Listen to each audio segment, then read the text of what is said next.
But we have had cases of severe food insensitivity that have responded really well.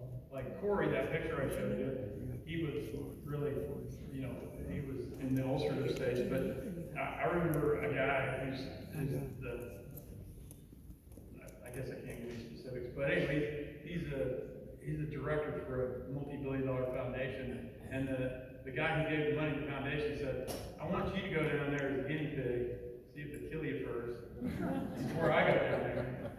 And so he had these amazing, incredible food intolerances. He could only eat 3 foods, and he was super skinny.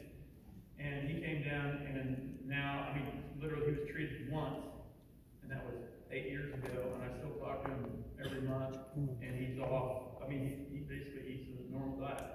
The biggest thing he wanted to do was get back to drinking beer.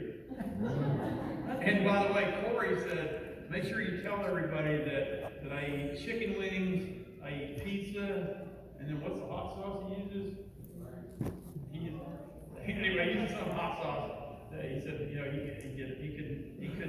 couldn't eat hardly anything he had. Awesome. Okay, we have 3 more questions. This one is from Joe.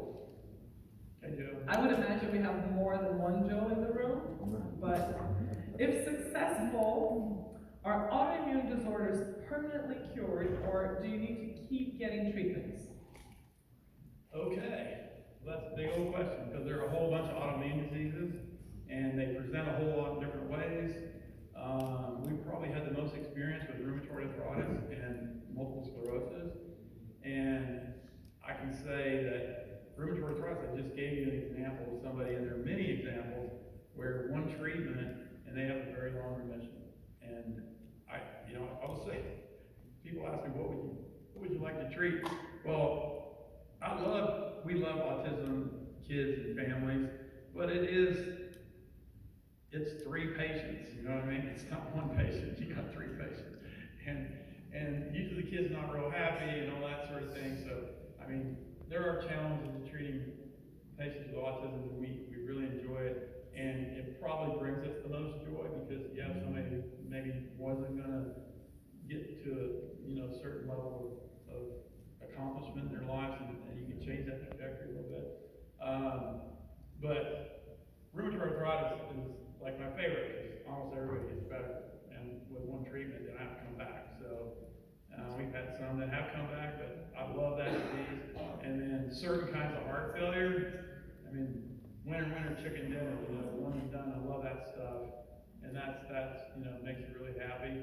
But going back to autoimmune diseases, I know for Hashimoto's thyroiditis, we've had several cases that 1 treatment was enough. We have also had cases where 3 treatments is enough. So there's a spectrum of the disease, and with multiple sclerosis, that is one big broad spectrum of the disease. You can have somebody that has 1 lesion, and it comes and goes, or they have 1 lesion that comes, goes, then it pops up somewhere else, comes, goes, and they've only had it, that's relapsing remitting, and they've only had it for a couple of years. Usually those people, the immune system is not that brittle, it's not, and you can get over the hump. But you have somebody that's been fighting it for 12 years, and they have now permanent lesions that aren't coming and going. They have secondary progressive disease. And some of those people have to come back. When I went to Panama this time, when I left Bahamas, I went to Panama again on Sunday, and then Monday morning I walked into the clinic. There was a gal from here, and I was hoping she would come today. She's from Dallas somewhere, and she's been coming there since 2010. I went up and said hey to her, we got a big hug, and she said, so she's been coming since 2012, but she was wheelchair bound in 2010, sorry. She's probably been down there once every 2 years for the last, 6 or 7 trips. And she's just, thank you for keeping me out of a wheelchair, I'm not perfect. I met somebody here, sorry, I can't remember her name, but a few minutes before I came in here, she said kind of a similar thing. She's been down there 3 times the last 6 years, and she looks completely normal. She said, I'm not completely normal, but it keeps me from declining.